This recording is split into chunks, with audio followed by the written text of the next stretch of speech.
Dany Laferrière. Vous venez d'Haïti, vous êtes écrivain et scénariste.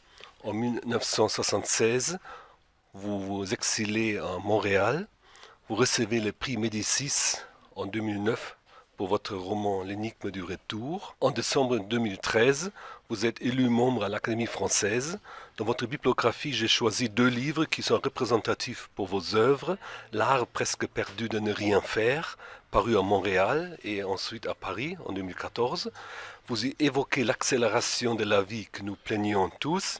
Vous expliquez à la haute valeur de la sieste. J'étais devenu un spécialiste mondial de la sieste, écrivez-vous. La sieste, en fin de compte, est productive. Ah oui, tout à fait.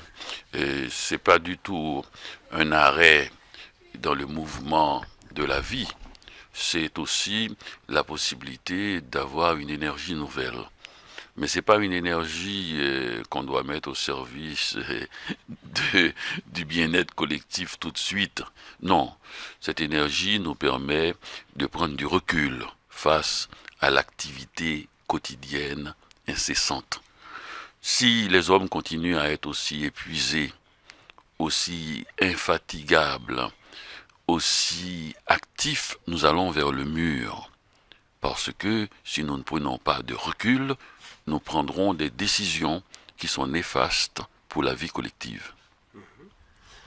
Vous qui comptez parmi les immortels, nous vous conseillez, pour y toucher, annuler le temps. Qu'est-ce que cela veut dire? Annuler le temps, c'est vrai que le temps a été, disons, divisé en fines tranches bien avant nous, en mois, en années, en semaines, en jours, en heures, en minutes. C'est très très très épuisant. C'est très difficile parce que c'est tout à fait artificiel. En réalité, il faudra reprendre et que chaque individu puisse refaire, disons, le cours du temps à sa manière. Et parce que nous ne sommes pas faits uniquement du temps organisé. Il faut aussi un temps plus fantaisiste. Les gens, dans la vie courante, ils n'aiment pas vieillir, ils n'aiment pas une année qui augmente, mais tout cela, ce sont des notions artificielles. Nous n'avons pas 40 ans, nous n'avons pas 50 ans, nous avons le poids de notre vie. Si elle était légère, nous avons une vie légère. Si elle est lourde, elle est pesante, elle est faite de malheur, eh bien, le poids de la vie est plus lourd à porter. C'est ça la distinction. Ce n'est pas une sorte d'addition d'années. Et pour cela, il faut aussi que les gens qui ont une vie légère puissent alléger le poids de ceux qui ont une vie lourde. Je crois que ce serait mieux de diviser le temps et les humains en situation de temps de vie légère et de vie lourde.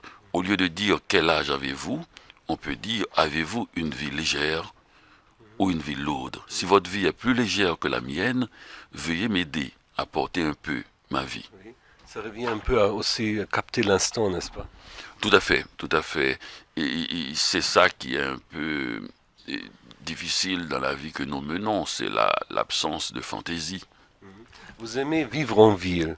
Vous connaissez aussi les réseaux sociaux sur Internet, mais il semble que vous préférez de vivre le corps social.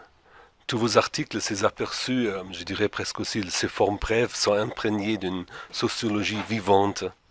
Ils trahissent votre passion d'observer les autres. Ce corps social vous semble le personnifier?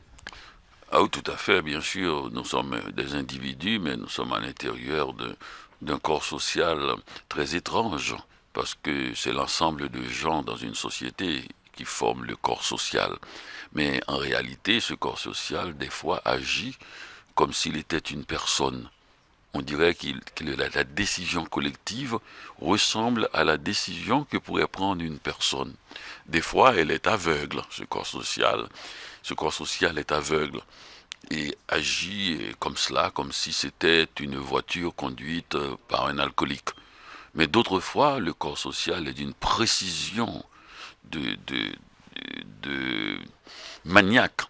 et donne l'impression, dans les moments de vote par exemple, la chose est tellement tranchée 50 par 50 qu'on se demande s'il n'y a pas quelqu'un qui a coupé la société en deux avec un rasoir, tellement c'est précis.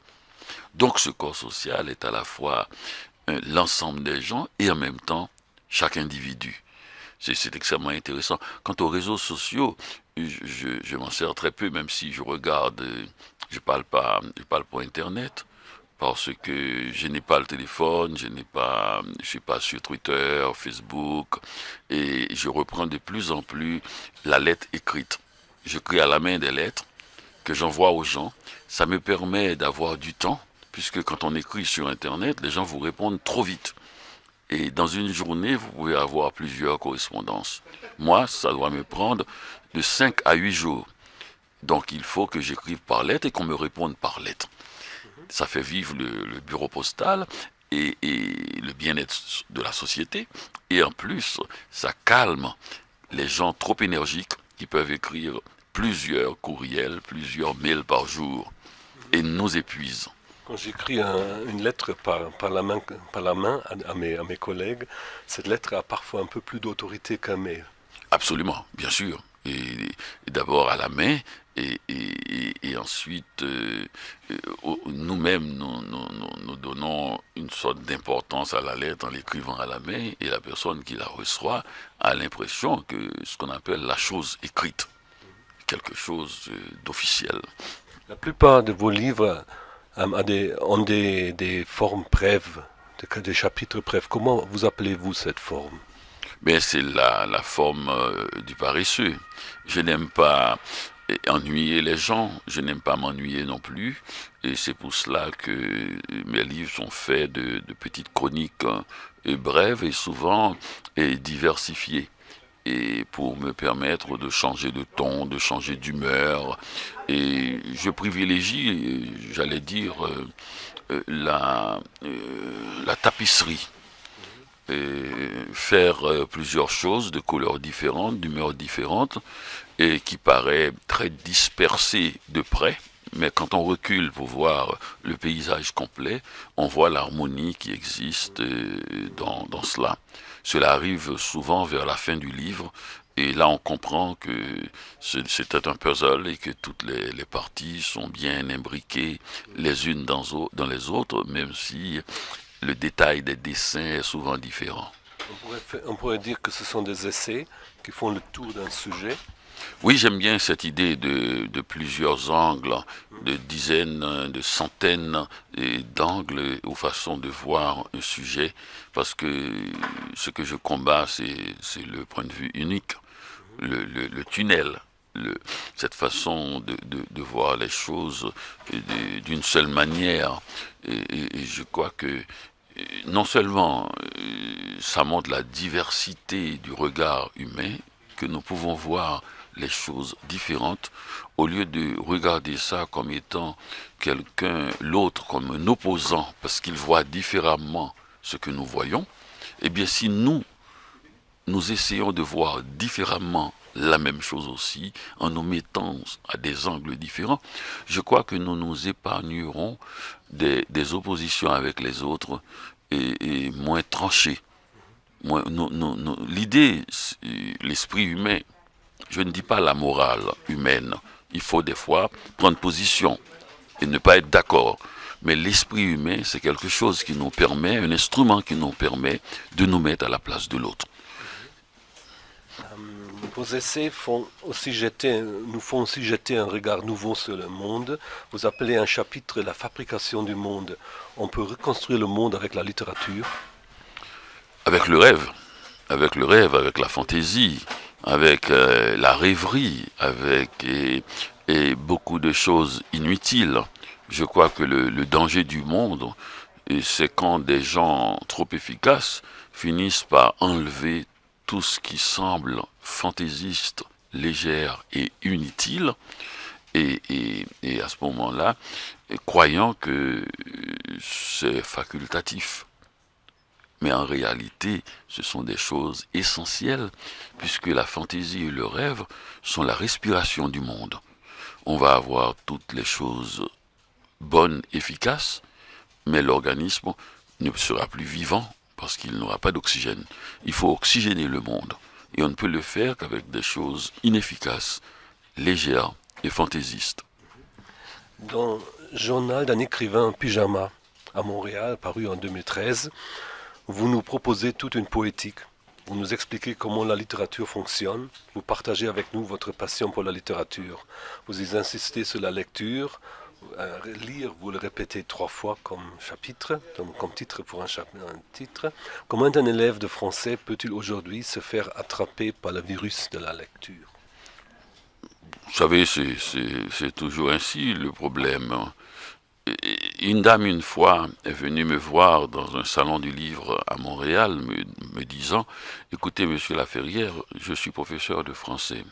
Lire, c'est ma vie. Mon fils n'aime pas lire.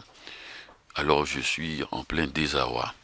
J'ai dit, vous êtes sûr qu'il n'est pas un actif? Elle me dit, c'est quoi, qu'est-ce que ça veut dire un actif? J'ai dit, peut-être qu'il n'aime pas lire, qu'il lui semble quelque chose d'immobile, quelque chose de réceptif qu'il doit recevoir, peut-être que c'est un actif. J'ai dit, peut-être qu'il préfère écrire. Vous devriez essayer, au lieu de lui faire la lecture, essayer d'écrire des petites choses, des observations, ce qu'il pense avec lui. 3 ans plus tard, elle est venue et elle m'a apporté un recueil de poèmes et elle m'a dit, vous aviez raison, mon fils n'était pas un lecteur, c'était un écrivain. Maintenant qu'il écrit, il adore lire. Donc c'est cela le problème, on ne sait pas.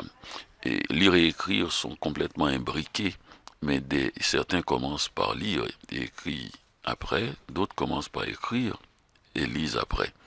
Lire et écrire sont les 2 chapitres de Qu'est-ce que la littérature de Sartre. Oui, oui, oui. C'est totalement imbriqué. Je pense qu'on écrit quand on lit et qu'on lit aussi quand on écrit. Mais pour l'écrivain, il y a des moments d'écriture. Donc pour moi, c'est quelque chose de fondamental. Ces 26 lettres de l'alphabet qui sont arrivées à imposer leur rythme au monde et qui a imposé le silence. Puisque quand on lit, on fait silence, et quand on écrit, on fait silence. Et ce silence permet aussi la respiration du monde. S'il n'y avait pas tous ces gens en train de lire et d'écrire, on imagine le bruit qu'on entendrait dans le monde. Vous êtes membre de l'Académie française et vous observez certainement aussi la langue française. Ne devrait-on pas plutôt enseigner davantage des lettres pour mieux comprendre la langue au lieu de faire un enseignement de langue? Oui, mais vous savez, c'est toujours la même question. Est-ce qu'il faut faire quelque chose de plus amusant ou de moins amusant? Et la réponse est toujours on ne sait pas. On ne sait pas si l'apprentissage se fait par la contrainte ou si l'apprentissage se fait par la jouissance. Il y a des gens qui aiment la contrainte, il y a des gens qui aiment la jouissance. Donc peut-être qu'il faudrait faire un enseignement un peu plus adapté au caractère. Et laisser voir un peu la personne, voir un peu comment il est. Vous savez, dans la vie réelle, il y a des gens qui passent leur temps à mettre de l'ordre. Et d'autres, c'est un capharnaüm, leur bureau, et pourtant ils se retrouvent très bien. Donc il faudrait bien voir aussi dans l'apprentissage quel est le tempérament profond de la personne, et à partir de là, quelqu'un qui passe son temps à mettre de l'ordre ne sera pas mort sous la contrainte. Mais quelqu'un aussi c'est un capharnaüm, aime bien la jouissance, alors il faudrait plutôt lui demander de lire et il finira par trouver les règles de la littérature et de l'écriture et de la lecture en lisant.